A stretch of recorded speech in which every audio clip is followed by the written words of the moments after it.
Does anyone know what omnipresence means? Omnipresence. Grant Cardone talks a lot about this. Being everywhere at once. Being everywhere at once. Being everywhere at once. There's a lot of people out there who, they can door knock and cold call. I mean, they're grinders, they're hustlers. They push, right? But it takes me 10 minutes to upload a video in my air-conditioned apartment instead of out there door knocking. Now, don't get me wrong.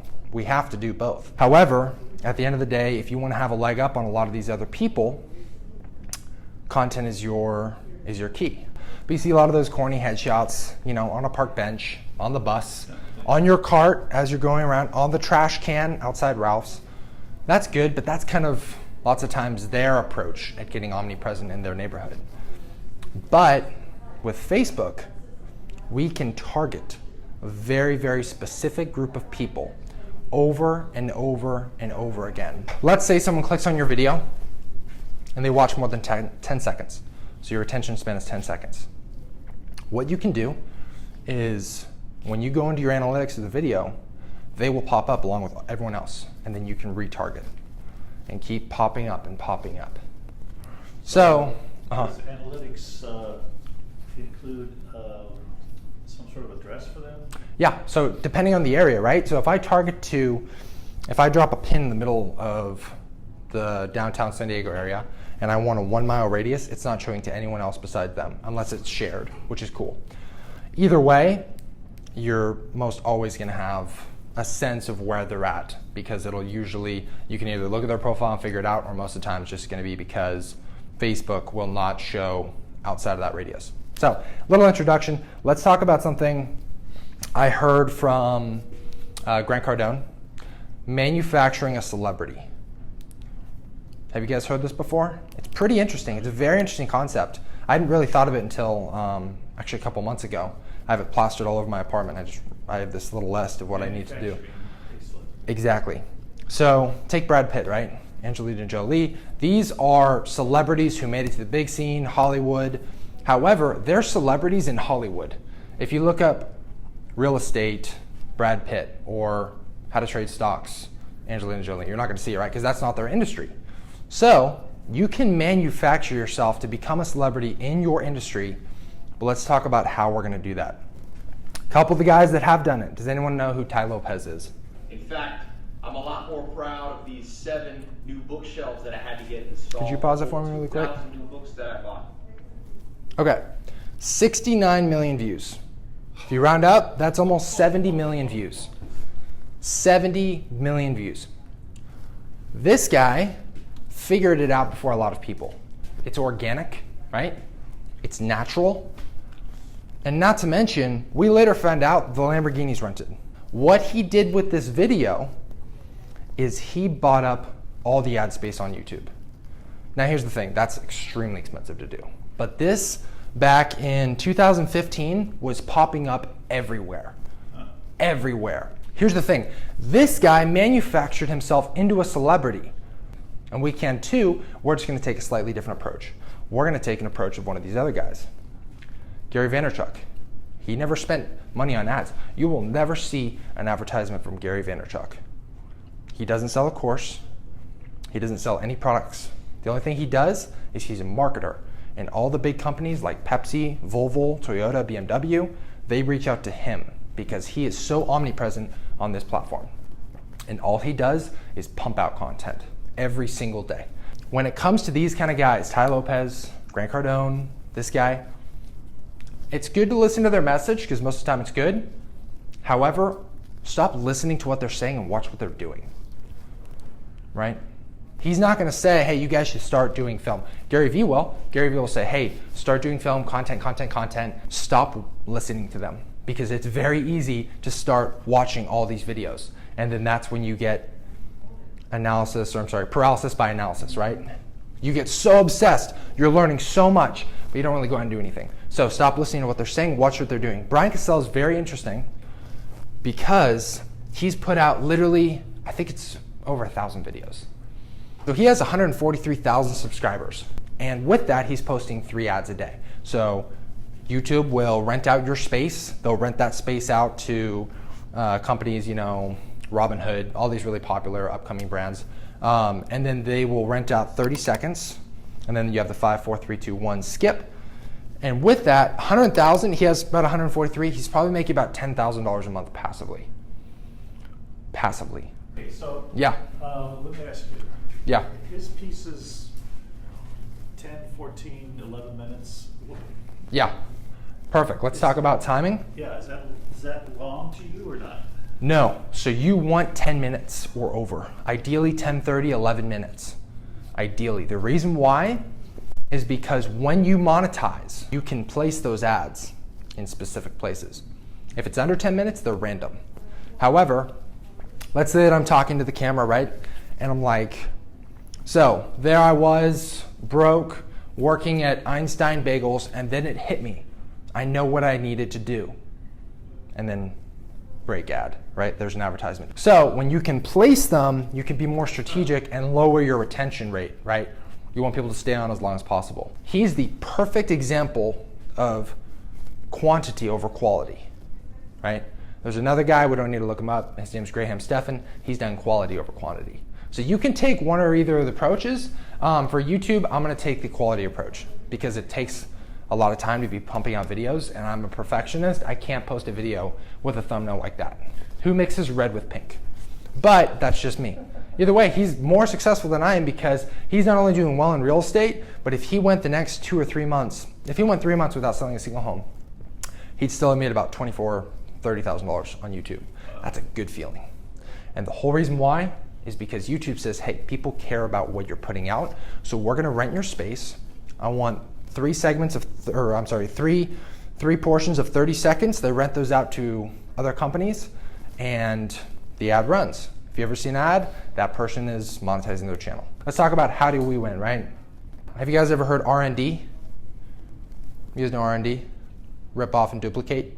A lot of people talk about that, right? So, click on that really quick, and then click on mine. Right up there. Rip off and duplicate. R&D. Mine's blue, his is yellow. Now here's the thing. Sometimes this doesn't always work. The reason I did this, it was about 3 a.m. I was starting to get really aggravated because I didn't know what I wanted my cover to be. So I thought, you know what? If I can't think of it, who else is having success in this industry? Oh, Ryan Serhan is. I'm just gonna copy it. So what I did, I sent over what needed to be sent over. I sent a screenshot of him, and I sent it to the Philippines. They did it for $5, and I got it within 6 hours. Good. And I dropped off. Yeah, but notice the consistency. His color scheme, it's popping up, right? Logan Paul, he's doing collaboration. Logan Paul has nothing to do with real estate. However, he's one of the most popular YouTubers in the world. And so he's like, yeah, I'll collab with him. So they're collaborating with people who are also popular. So notice there's consistency and he has a theme. This helps him brand himself, right? He's branding himself as an expert in his space. Long-term versus short-term. Dave and I have talked a little bit about this. So if any of you guys are on Facebook, you probably see me posting quite a bit, like a lot. The thing about that is, this is a lot of work unless you do it smart. It took me a long time to figure out how to do it smart. So what I do, and he does this too, so does Gary Vee, so does Grant Cardone, every guy I brought up does this. You take a 10-minute video, you post it bi-weekly. Do it weekly. I'm doing it every 2 weeks because I want it to be perfect. So I film, I spend a whole week editing. I do the green screen, I change the lighting, I do the voice, I do all that stuff. I give myself an entire 2 weeks to put out a video. And then for the next 2 weeks, what I do is I go in and I'll cut out 1 minute clips or 1 minute 10 seconds or 1 minute 30 seconds. And then I will plaster that all over Instagram and Facebook. This does two things. Now, under every one of those posts, there's a link back to my YouTube video, so they can watch the full video there. Number two, the goal is to brand myself as an expert in the space. Now, I'm super young, and everyone understands that. There's nothing we can hide about that. However, if I bring enough value, these guys are gonna be like, you know what? This kid, he knows a few things, right? And that's the goal. Same thing with you guys. If you wanna do YouTube, go for it. It's a monster. But that leads me to my next phrase, and that is, real estate is long-term. I mean, Dave's been in this business for a long time. Real estate is a long-term game. If you posted a video and did half as much work as he did into this, even though his entire team did this. He probably didn't touch this. His whole team did this. But if you put out one video bi-weekly with some sort of value, how's the market? Best places to eat in San Diego County. Going hiking in Poway, right? Just constantly doing this. A video every other day, a video every week or bi-weekly. If you did this 10 years from now, you might have a massive audience. Massive. So YouTube, it's not too late to get on. We are in a long-term game industry. And that's why, yes? Should our content be more focused on real estate than leisure? So mixed. So for YouTube, it's good to mix a little bit of personal. So what I've seen, like he'll do a day at the office. He's walking around New York. He gets a hot dog. He's living the full-on New York lifestyle business. And then he comes home and he's got like a minute 30 of him and his wife and his kid. And that just shows that he's a little bit personal too. And a lot of people love that. It really is a reality show. To answer your question, for YouTube, a little bit of personal, mostly professional, but Instagram, Facebook, that's where you want to really add the personal side of you. I posted a video of me and my grandma and my brother and us visiting her. People loved it, right? So with Facebook and Instagram, it's never been harder to grow. They are so tired of bots and hacks that their algorithms are making it nearly impossible to grow organically. Gary Vaynerchuk, who invested in them, he's a that's what he's known for, social media. He's like, look, it's impossible to grow organically. So for me, it's like, okay, I'll figure it out. I'll figure out a way. So you got to be like 100% organic. And when I say organic, I mean we used to follow 10,000 people a day, my brother and I, and then we'd unfollow 10,000 people a day. Out of that, we might get 2,000 followers. And we did that until we reached 80,000 followers. It took us 2 years. But our account died. We're getting 200 likes a post. We have 80,000 followers. Because what Instagram does, when you post a photo, they'll send it out to a slice of your followers. Out of 80,000, let's say that they send it to 500. If a bunch of people like it, they'll send it out to another 500. If all those people like it, they'll send it out to 3,000. If all those people like it, eventually you'll work up to 80,000. If you post it and the first 500 people, 123 like it, they'll shut it down. That's it. And you don't know that. And then you're like, what is going on? My followers are awful. They're not liking my content. But if you look at the impressions, it's only like 430. They're not seeing it. It's invisible.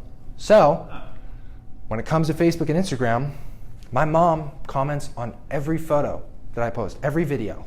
And I will respond, and usually it's with a question. The reason why is they don't care if it's my mom. There's another Facebook profile that's interacting with me.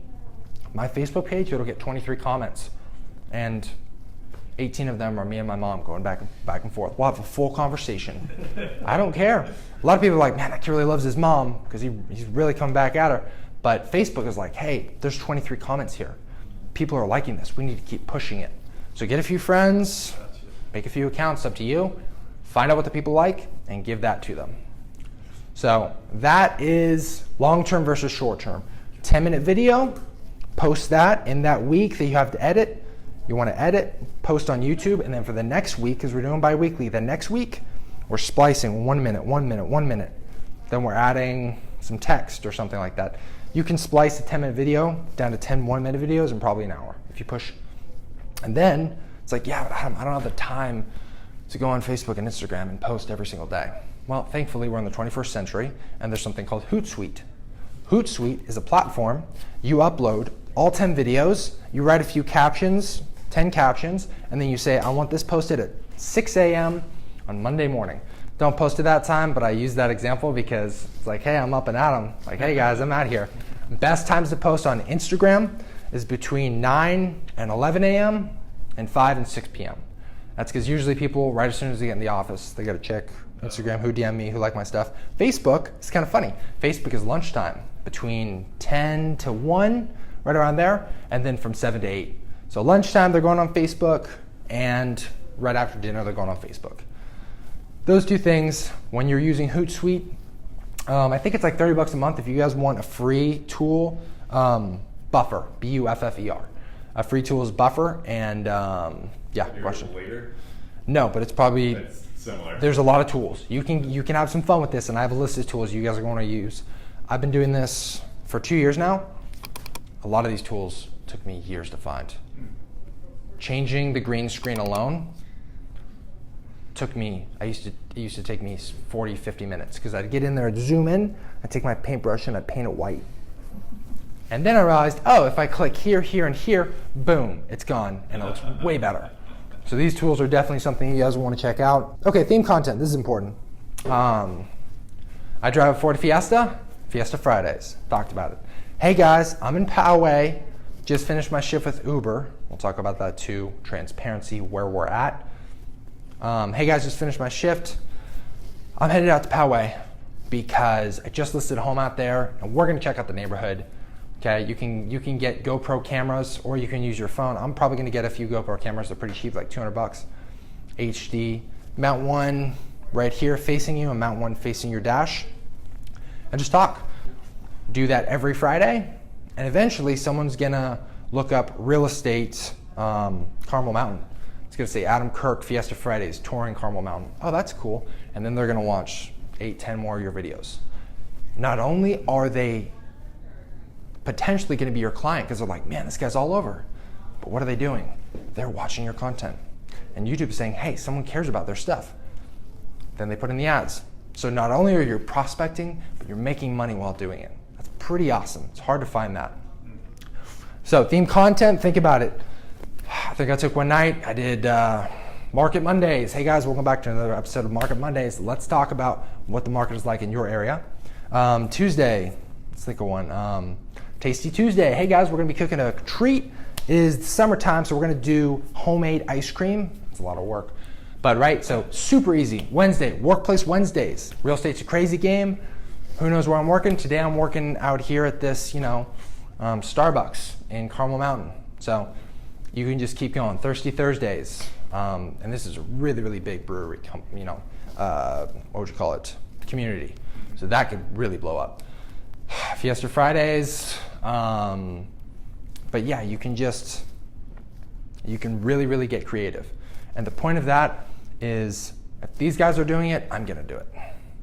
I don't have to reinvent the wheel here. I'm just figuring out how they did it and then copying. So, give them a taste. Give them an appetizer. People's retention span on YouTube is 5 seconds. I'm still working on it. I'm pretty bad at it. If you look at the top channels, there's nothing like this. My intro is 17 seconds. The top channels is like 4. Gary V's is 2. It blurs out, it goes, and then it shows his signature. And then boom, back into the video. Because people's retention span is 5 seconds. I haven't changed it, I need to. I'm obsessed with that video because I just love it. I like the music, I time the beat, it just looks gorgeous. But I gotta change it. Either way, give them a taste. When you're doing these videos, it doesn't hurt to, hey guys, it's Dave out here. Today we're gonna be showing you Tierra Sena, some of the best places to eat and the best places to go hiking if you're in town, blah, blah, blah.